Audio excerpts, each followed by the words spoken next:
দিয়েছেন। প্রত্যেককে আল্লাহ রাব্বুল আলামিনের খেদমতের বিনিময়ে দুনিয়াতে শান্তি, পরকালে চিরমুক্তির ব্যবস্থা করে দিন। আমি সংক্ষিপ্ত সময় কিছু কথা বলার জন্য কোরআন হাকিমের আয়াতের অংশ তেলাওয়াত করেছি। বিশ্ব নবী, শেষ নবী, মহানবী, শ্রেষ্ঠ নবী সাল্লাল্লাহু আলাইহি ওয়া আলিহি ওয়াসাল্লাম অসংখ্য অমৃত বাণী পবিত্র হাদিস শরীফের মধ্য থেকে একটি হাদিস পড়েছি।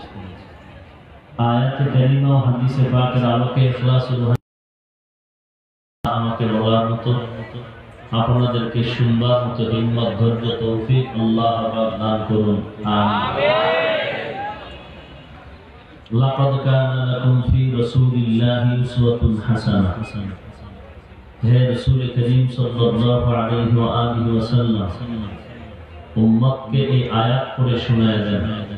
হে উম্মত মুহাম্মাদী, অবশ্যই তোমাদের জন্য রয়েছে রাহমাতুল লিল আলামিনের মধ্যে সর্বোত্তম আদর্শ।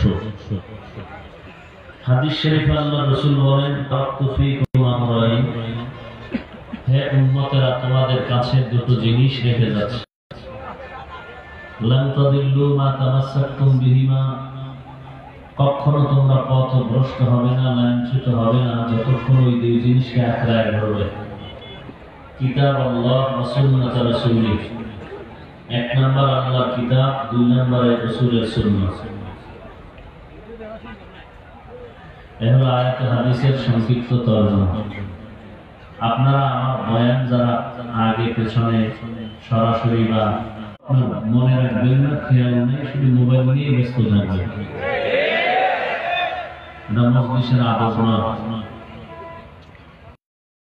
রাসূলের সব কথা যেহেতু উম্মতেরা মানে নেই, আমার কথা মানার তো প্রশ্নই উঠে না।